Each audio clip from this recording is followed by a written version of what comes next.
आँखों से एक बात कहे,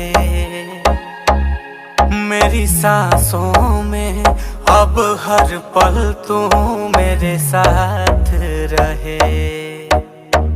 मुझ पे कर दे इतनी सी मेहरबानी, आजा दिल में वो लड़के